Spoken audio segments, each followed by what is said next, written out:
This component of this, the core principle is well reflected in the Article 2 of Convention on Biological Diversity. It is well said. How biological diversity is contributing in terms of use values.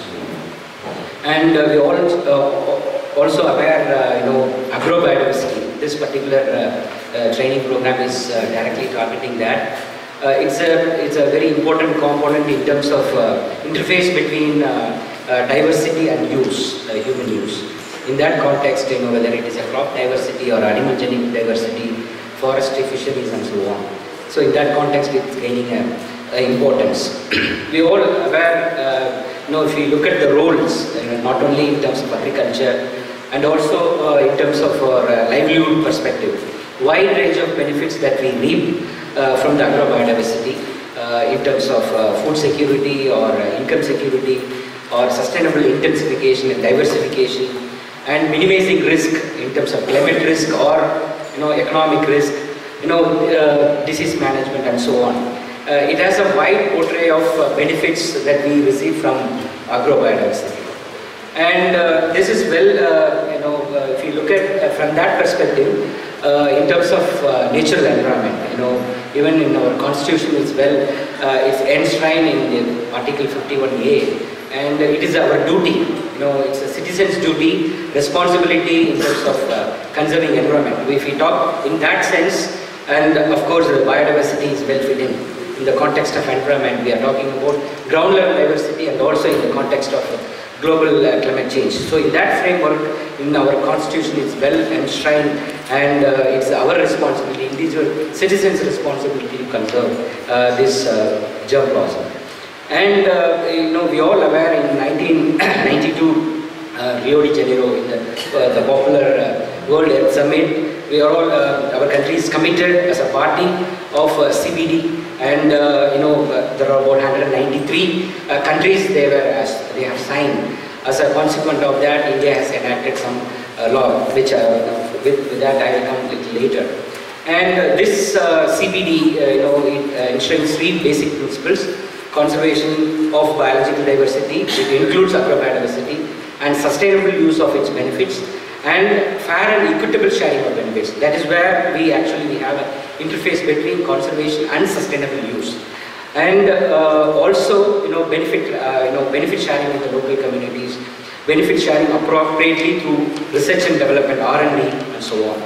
And not only that, it also talks about facilitated access through measures, through country level measures, with the prior informed consent to the individuals at that level and also at the country level, and also mutually agreed terms through material transfer agreement and so on. So these talks about these four important principles in it. And if you look at that Article 8J of CBD, that specifically talks about the role of local and indigenous community to the conservation and sustainable use. And through traditional knowledge, practices, innovation. Since morning we are talking about that, different kinds of practices, methods, the community they follow, how it has contributed in terms of conservation of agrobiodiversity on farm. And as a part of that, we signed and ratified and brought into force in 1994 the CBD. And furthering to that, CBD, we have also got a Nagoya Protocol, and this specific Nagoya Protocol is related to ABS, access and benefit sharing, because after enactment of CBD, there was not much attention to ABS mechanisms. So this provides a protocol how the countries they can deal with ABS systems, and in the context of CBD. So India signed in 2011 and ratified in 2012. And on the contrary to the CBD, we have TRIPS agreement, trade-related intellectual property rights, and we have this specifically related to IPR, intellectual property rights, and this talks about patentability of it may exclude plants and animals, but it definitely includes other microorganisms and essentially biological processing. It talks about processes, and the member country, they can provide protection for plant varieties either by patents or by effective local methods.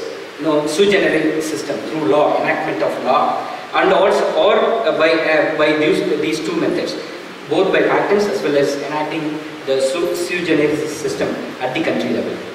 And then specifically looking into the linkage between biodiversity and IPR in the TRIPS context, and the member countries, as far as different articles is concerned, and member can grant patents in all field of technology, and patents can be refused if there is a ecological implications, as far as in a given country, if there is a ecological implications that can be refused.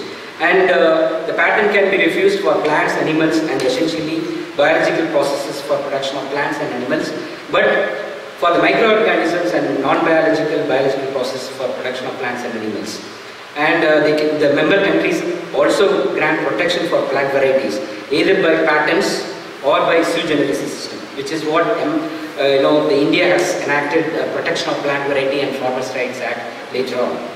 And then if you see the connection between these two, one end this talks about not only IPR at that level, and also it talks about benefit sharing with the equitably sharing the benefits to the local community, to the population. The CBD talks about that. This talks about rights and roles of all stakeholders concerning with biodiversity. Issues addressed in the context of community as well as national context. And whereas in the context of TRIPS, it is always related to individual IP, intellectual property, and only the inventor or a school, they can benefit out of that. So this is a broader framework in which India has signed both the CBD as well as the TRIPS, and we have the so many number of parties. We have a bilateral as well as multilateral agreements with them. And I briefly touch upon this. In between, we have the Cartagena Protocol, which only talks about the biosafety, particularly when we deal with LMOs, GMOs, and so on.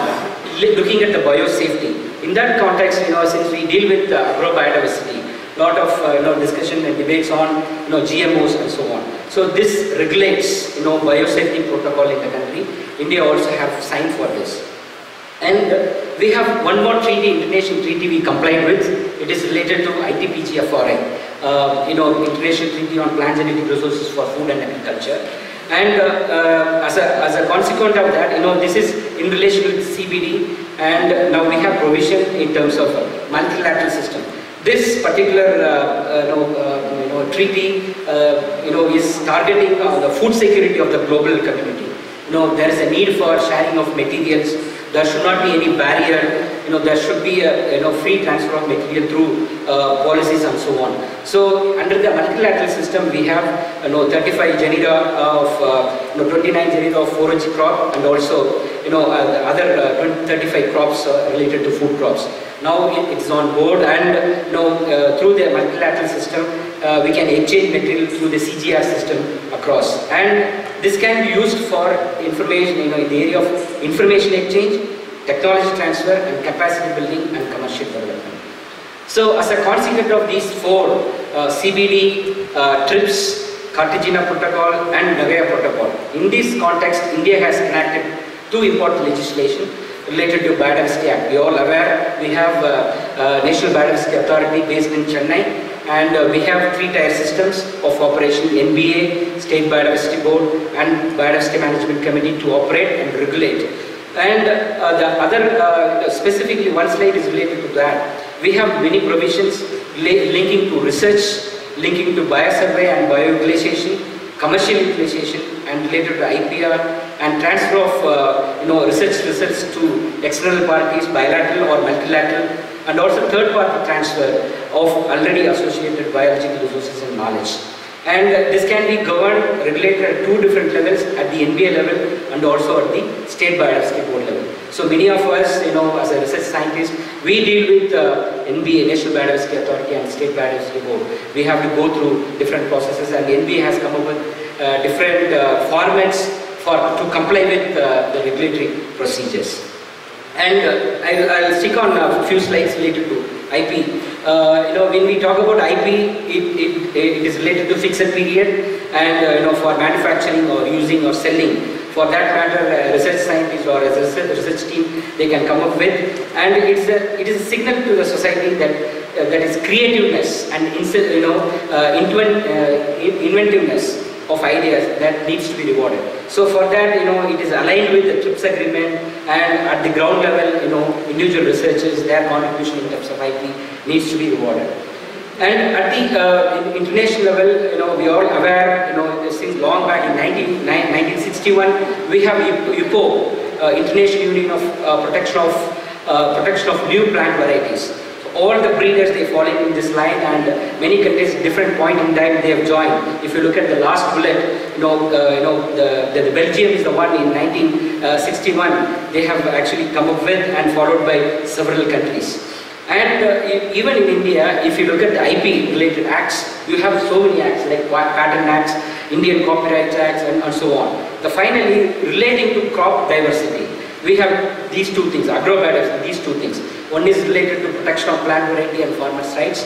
The other one is related to Biological Diversity Act. This is well and directly connected to agrobiodiversity, traditional knowledge, and R&D, and sharing of benefits with the local communities.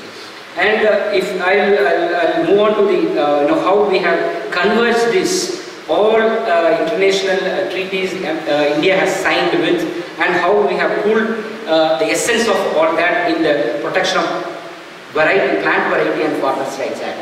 We have taken the sovereign rights and ABS procedures and benefit sharing from the CPD, farmers' rights from the International Treaty of Plant Genetic Resources for Food and Agriculture, breeder rights from UPO, and sui generis system from WTO and TRIPS, and benefit sharing mechanism from the Biological Diversity Act and other acts. So it's a convergence of different essence pulled together in the PPFRA Act. And we all aware, many of them, we are dealing with this in terms of registration of variety. This particular act confining, balancing both breeders' rights as well as farmers' rights. In terms of conferring many benefits to the researchers, breeders, as well as for the farming community. You see different section of the act deals with 10 different benefits, 10 different rights as far as this particular act. And we have different methods well established now. In 2001 they have enacted it, and then now we are in 2016, and now things are better established, and this ensures farmers' rights, breeders' rights, community rights, and researchers' rights. And there is a methods, it converts, it's connecting to benefit sharing, compulsory licensing, and leveraging benefits from gene fund also. And this is the method of actually registration of a variety, whether it is a breeder's variety or a farmer's variety. This is the methodology one has to follow, and I am not going into detail in this. And specifically to the farmer variety, the Act directly targets the traditionally cultivated, evolved by the farmer in their fields. So it defines like that.